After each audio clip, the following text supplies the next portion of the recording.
talks about the Good Shepherd, who is no other than Jesus, our King. For a long period of time, I've been wondering why Jesus is calling himself the Good Shepherd and equate himself as King. Sabi ko parang sa pagtingin natin ngayon, parang ang baba naman ang qualification ng King as a shepherd. Until I visited the Holy Land. One of my favorite sites in Holy Land is the Shepherd's Gate. Pagka pupunta kayo doon, go and see the Shepherd's Gate. And on my way there, the tour guide, basically this last trip, gave us a beautiful explanation and understanding about the shepherd. During the time pala, at the time of Jesus, the shepherd holds highest position. Kasi, that time, there's no buildings, there's no really big establishments. For you to be considered rich, you need to have lots of sheep. So basically, the shepherd there is the CEO right now of the biggest company. The CEO, the CFO, the president, yan po ang shepherd. But it is more interesting that in today's first reading, even higher than CEO and CFO, as if the role of the shepherd is so huge, because it says in here, as a shepherd tends his flock, when he finds himself among the scattered sheep, so will I tend my sheep. This is the role of the shepherd. I will rescue them from every place where they were scattered and when it was cloudy and dark. I myself will pasture them. I myself will give them rest. The lost I will seek out. The strayed I will bring back. The injured I will bind up. The sick I will heal. But the sleek and the strong I will destroy, shepherding them rightly. Wow! Ang laki ng role ng shepherd. Up to the point of healing the sheep. Yun po ang role. Alam nyo rin, nung pagka magkakaroon na ng election sa Philippines, ako'y nagdadasal. At ang dasal ko ay ito, Panginoon, hindi po kami marunong pumiling mga Pilipino ng leader, kayo na ang pumili. Yun po ang aking prayer talaga.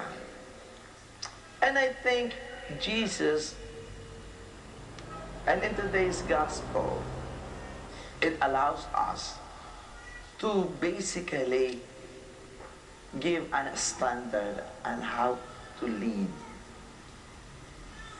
May malaki pong crisis talaga. Hindi lang sa Pilipinas, the whole world. Ayaw ko ba ako hindi na pagmisahin sa CBN pag ako'y naging political. But more than anything, sana po, mga kapatid, ang ipagdasal natin ay ang ating mga leader ay para maging katulad ni Jesus na gagawin ang lahat para sa tao. Amen? Amen? Gagawin ang lahat. Dahil alam ko ang bawat Pilipino, nasa abroad man o nasa Pilipinas, we are dying to have a good leader. Amen? Amen.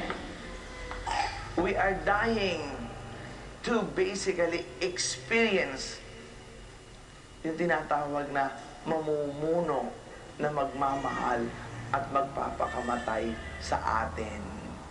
Hindi lang sa salita, kung hindi sa gawa.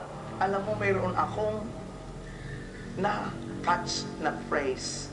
Ang sabi daw ng mga politician ay ito, nangako na nga ako, gagawin ko pa ba naman sa inyo yan? Meaning, pinangako na nga sa inyo, so don't expect them na gagawin. But that's not a qualification of a good leader. A good leader listens. Nakikinig sa pangangailangan ng tao. You know, my dear sisters and brothers, in this healing ministry, I learned something. Especially right now that I'm on television, and many people are listening and watching television, and they're telling me they experience healing. Nakaka-heal ang Diyos ngayon, even through their cell phone. That's why everywhere I go and I'm praying with people, ang dala-dala nila, cellphone. Ano yun? I thought they're giving me their cell phone. Yung pala, Father, can you please pray over the cell phone? Sabi ko, okay. Sometimes, Father, can you pray over the picture? Here I have now a cyberspace healing. But I want to dig into this very grace and power of God, and how God can also heal through this television, radio, cell phone. Ano ba ang commonalities? What is the common quotient dito? Ang nalaman ko, mga kapatid, ay ito. They experience healing when they hear the Word of God talking to their hearts. Even though they're on television, you are healed. Once you hear the Word of God, it will happen. So sa mga nanonood ng television, I know you are part of this celebration. For those who have basically mga petitions, kasi may mga nagpapapray over it, proxy na rin ngayon. Father, pwede ba proxy? O sige, pwede na rin. Hindi naman ako nag-heal.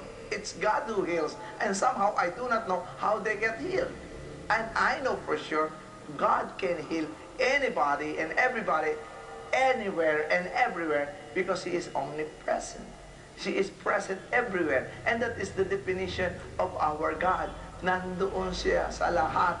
That's why our King in today's gospel is basically, sinabi dito, the first fruit of all creation.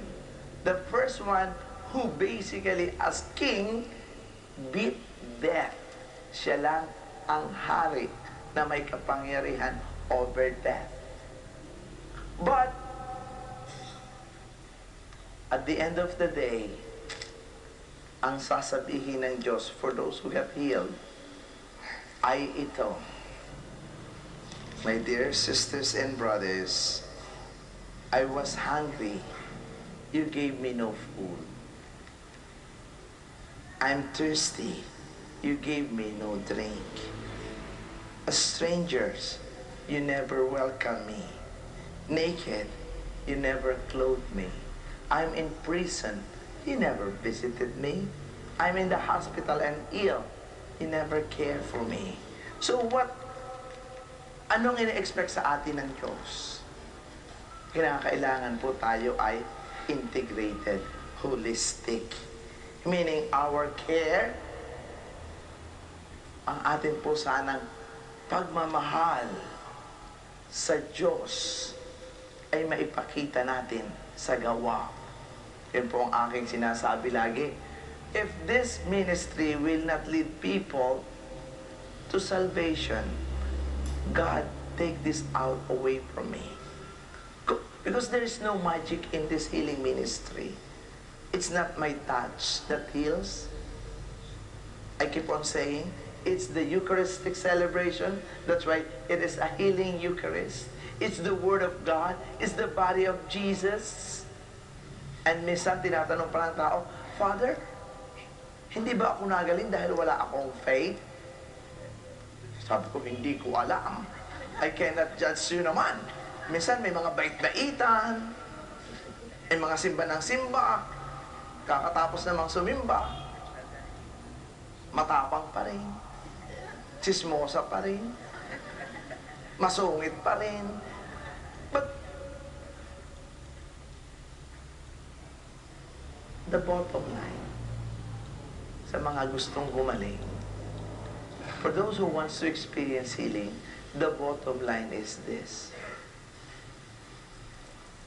God wants you all to be healed. Amen? Kapakalan natin ang Diyos. Gusto daw ng Diyos tayong lahat gumaling. Why God wants us all to be healed? Bakit gusto ng Diyos gumaling ang bawat isang may sakit kahit yung nasa television? He is expecting that for those who will experience healing, you will share the good news to everybody. Isi-share nyo na ngayon, hindi ang tungkol sa buhay ng may buhay. Alam mo, minsan ang tao, wala na sigurong mai-share. Ay isi-share na lang kung ano yung buhay ng may buhay. Ngayon, ang isi-share natin is good news. Ano ang good news? That our God heals. Our God cares. Our God loves you. Amen. Amen. So si nanay, sabi ko, bakit kaya si nanay pag tumatawa nakaganito? Yung pala walang ngipin. Sana bigyan kayo ni Lord ng ngipin ngayong Pasko. I will never forget this lady. I asked this lady, sino sa inyo, anong gusto nyo ngayong Pasko? Naku, nagtaas agad. Father, gusto kong ngipin. Alam mo, may nagbigay. Yan, sana may magbigay sa iyo ng ngipin sa mga nanonood. But my dear sisters and brothers, in today's Eucharistic celebration, God wants to remind you all that He is the Good Shepherd.